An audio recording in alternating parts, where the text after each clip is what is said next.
ఆంధ్రప్రదేశ్ మంత్రి నారా లోకేష్ జన్మదినాన్ని పురస్కరించుకుని తెలంగాణ టీడీపీ రాష్ట్ర అధ్యక్షుడు జయరాం చందర్ నేడు జగిత్యాల జిల్లా కొండగట్టు ఆంజనేయ స్వామిని దర్శించుకున్నారు. ఈ సందర్భంగా ఆలయ అర్చక బృందం ఆయనకు ఘన స్వాగతం పలికి ప్రత్యేక పూజలు నిర్వహించారు.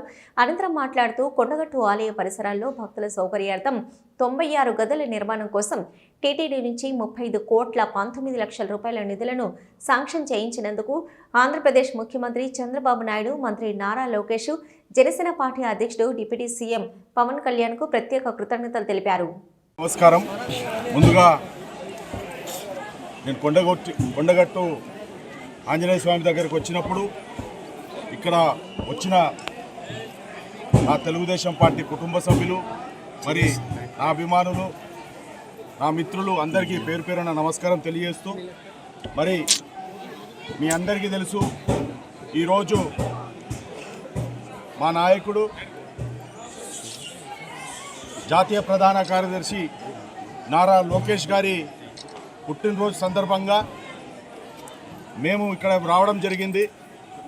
మేము గతంలో కూడా యువగలం పాదయాత్ర చేసినప్పుడు లోకేష్ గారు మేము ఇక్కడ రావడం జరిగింది.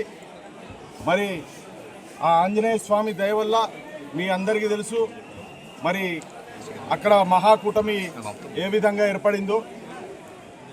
ఇక్కడ ప్రత్యేకంగా ఈరోజు ఇక్కడ పూజలు చేయించడం, మరి అందరికీ వస్త్రాలు, అందరి పండితులకు వస్త్రాలు ఇవ్వడం మరి మాకెంతో సంతోషంగా ఉంది. మరి ఏదైతే స్వామివారి దగ్గర మొక్కుకున్నామో మరి మా ప్రజల కోరికలు అన్నీ కూడా తీరుస్తాడని మరొకసారి ఆ ఆంజనేయ స్వామిని వేడుకుంటున్నాం. మరి ముఖ్యంగా ఈ తెలంగాణ ప్రజలకి మరియు అన్ని వర్గాల ప్రజలకి తెలియజేయాల్సింది ఏంటంటే, గతంలో ఎన్నడూ లేని విధంగా గతంలో ఏ ముఖ్యమంత్రి ఉమ్మడిగా ఉన్నప్పుడు కానీ, ఇప్పుడు గత 10 సంవత్సరాల్లో పరిపాలించిన ముఖ్యమంత్రి కానీ ఎప్పుడు కూడా మరి కని విని ఎరగని రీతిలో మరి ఈ కొండగట్టు ఆంజనేయ స్వామికి నారా చంద్రబాబు నాయుడు గారు 35,19,00,000 మరి టీటీడీ నుంచి ఇవ్వడం జరిగింది.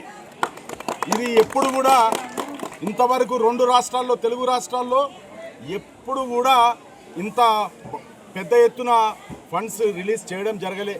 ఇది మొట్టమొదటిసారి. మరి మీరందరూ ఆలోచించాలి. మరి ఒక సంకల్పం, పవన్ కళ్యాణ్ గారి సంకల్పం, మరి లోకేష్ గారి చొరవ, మరి చంద్రబాబు నాయుడు గారి మంచితనం. ఎందుకంటే చంద్రబాబు నాయుడు గారు ప్రతిసారి చెప్పేది, తెలుగు ప్రజలు ఎక్కడున్నా బాగుండాలి, తెలుగు ప్రజల మనోభావాలు ఎక్కడున్నా మనం గౌరవించుకోవాలి. మరి ఈ కొండగట్టు ఆంజనేయ